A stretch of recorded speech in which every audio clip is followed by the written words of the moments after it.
Et je veux ici rassurer les frileux, notamment à la veille de ce Parlement européen qui va être renouvelé. Il ne faut pas avoir peur de l'Europe. Il faut plutôt craindre qu'elle ne s'affaiblisse et qu'elle ne finisse par disparaître. Faire l'Europe, ce n'est pas défaire la France. C'est au contraire en renforçant davantage l'Europe que l'on protégera davantage la France. Et moi, je ne laisserai pas faire, au cours des prochains mois, ceux qui veulent en terminer avec l'idée européenne, pas seulement en France, il y en a d'autres, parfois même au gouvernement. Je ne laisserai pas faire ceux qui veulent en terminer avec l'idée européenne, ou d'autres qui veulent briser l'acquis communautaire, c'est-à-dire tout ce qui a été fait depuis des générations et des générations.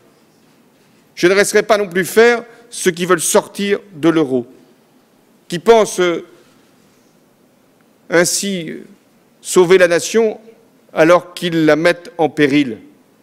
Parce que notre avenir, c'est dans l'Europe, mais une Europe que nous devons réorienter.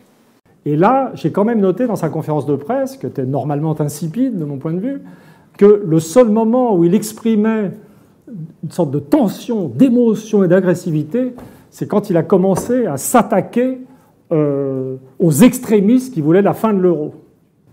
Je ne sais pas si vous l'avez vu, si vous avez frappé. Alors, il n'y a pas que moi qui pense ça. Un copain m'a dit, mais il avait l'air de t'insulter toi, pourquoi? Et en fait, je veux dire, les journalistes complètement gogol ont interprété ça comme le signe d'une détermination.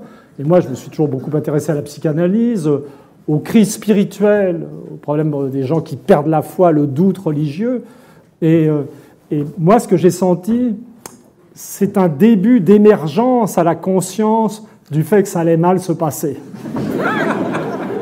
Et donc, qu'il était dans une sorte de résistance à cette prise de conscience. Et donc, c'est normal. L'euro est devenu une religion. C'est une monnaie sacrificielle.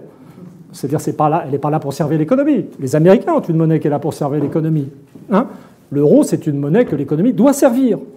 On doit faire des sacrifices à l'euro. Nous devons y sacrifier. C'est le sacrifice d'Abraham, c'est nos enfants que nous devons sacrifier à l'euro. Et c'est une religion. Et c'est très intéressant de voir. Les gens qui sont en train de perdre la foi sont très intéressants à observer sur le plan psychologique. Parce que très souvent, ils passent, ou une certaine fraction de la population concernée, un certain pourcentage, passe par une phase intégriste de résistance. Vous voyez, l'intégrisme, le fondamentalisme musulman, c'est le truc qui précède immédiatement la désislamisation dans mon modèle.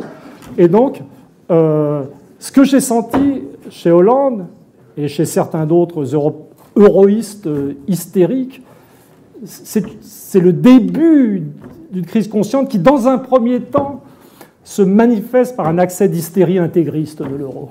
Donc je ne désespère pas, parce que peut-être qu'ils auront jusqu'au bout de leur crise. Vous voyez, on est très loin de la statistique. Hein.